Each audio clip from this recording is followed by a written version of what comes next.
But there's a big question a lot of people still have in the back of their mind. What about the breakfasts I grew up with? The ones my family makes? Do I have to give all of that up to lose weight? Short answer, no, you don't. Food is not just fuel. It's culture, memory, comfort, and connection. So in this part, we're not throwing away your traditional breakfasts.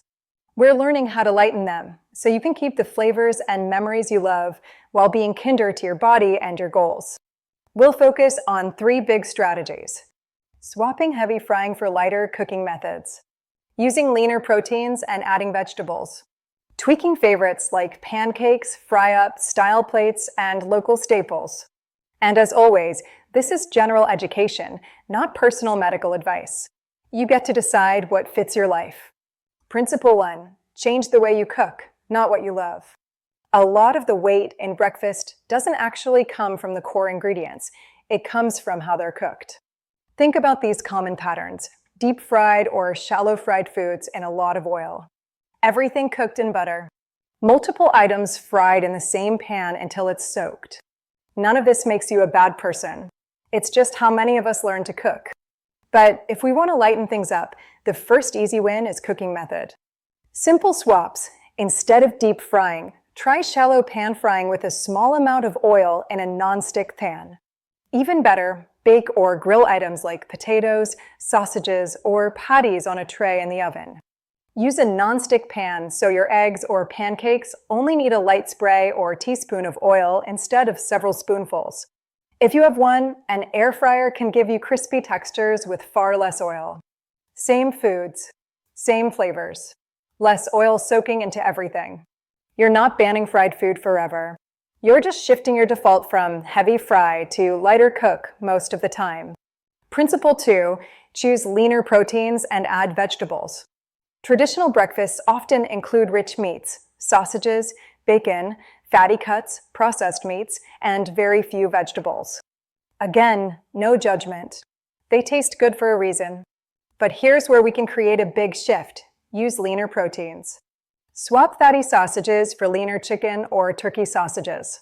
Use smaller portions of bacon rather than half a plate. Choose grilled fish, beans, or eggs cooked with little oil instead of only processed meats. Bring in vegetables, even at breakfast. Add tomatoes, spinach, mushrooms, or peppers to your eggs. Serve a vegetable side, lightly sautéed greens, grilled tomatoes, or a simple salad. Mix vegetables into your local staples, into the dough, the stew, or the side dishes. When you do this, you're not just reducing calories, you're boosting fullness and nutrition. Protein and fiber together help you feel satisfied and in control, instead of sleepy and stuffed.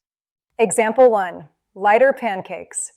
Classic pancakes are usually white flour, sugar in the batter, cooked in a lot of butter or oil, stacked high and drowned in syrup. Delicious, but for weight loss, not ideal. Here's how to lighten them without feeling deprived. Upgrade the base. Use half whole wheat flour and half regular flour, or add some oats into the mix. Keep sugar in the batter low or skip it. You'll add sweetness from toppings.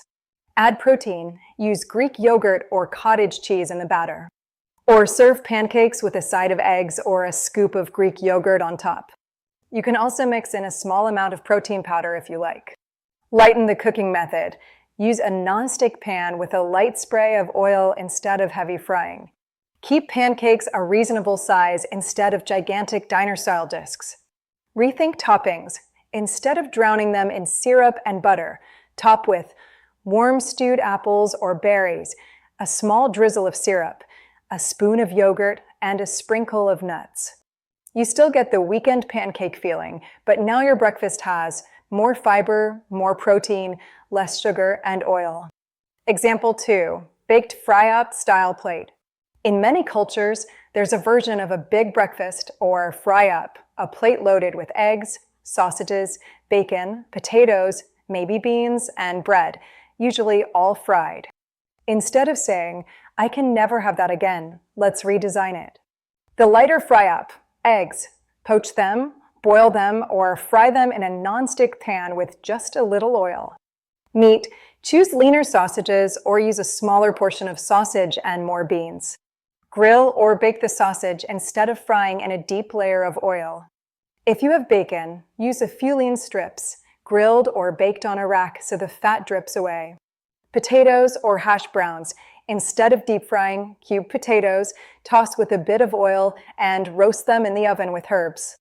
They'll still get crispy edges without drinking oil. Veggies. Add grilled tomatoes, mushrooms, spinach, or peppers. Let half the plate be vegetables, not just meat and starch. Bread. Use whole grain toast instead of fried bread. A slice or two is enough when the rest of the plate is balanced. Same idea, same comfort. But the plate now works with your body, not against it. Example 3. Local staples with more veggies and less oil. Everyone's traditional breakfast looks different. It might be fried plantains and eggs, a rich flatbread with a heavy sauce, rice or grain dishes with oil and meat, dough-based snacks or fritters fried in deep oil. Instead of trying to erase that, ask 3 gentle questions. Can I use less oil or a lighter method? Pan-fry plantains with a thin layer of oil instead of deep frying. Bake or air fry certain items instead of constantly using the deep fryer. Can I swap some of the meat for beans or lean protein? Add beans or lentils to the plate instead of only fatty meats. Use a smaller portion of rich meat and add an egg or yogurt for extra protein. Where can I add vegetables? Add a vegetable stew or salsa on the side. Stir chopped vegetables into the eggs, into the dough, or into the sauce. Keep a simple bowl of sliced tomatoes, cucumbers, or greens on the table. These changes keep your food recognizable. It still feels like your breakfast. You're just gently shifting the balance toward more protein, fiber, and less oil. You don't have to choose between culture and health. This is important. You are not betraying your culture by using less oil, or by adding vegetables, or by baking something instead of deep frying it. Your grandparents cooked the way they did with the tools and knowledge they had at the time. You're allowed to cook the same dishes using what you know now. Tradition is not just the exact amount of oil in the pan. Tradition is sitting together at the table, the smell in the kitchen, the stories and memories around the meal. You can absolutely honor that while still making choices that support your body and your long-term health. And if there are certain traditional breakfasts you love exactly as they are, that's okay too. Make them your sometimes foods. Maybe that rich, heavy version becomes a Sunday treat. On weekdays, you use the lighter version. What matters most is the pattern over time, not one single plate.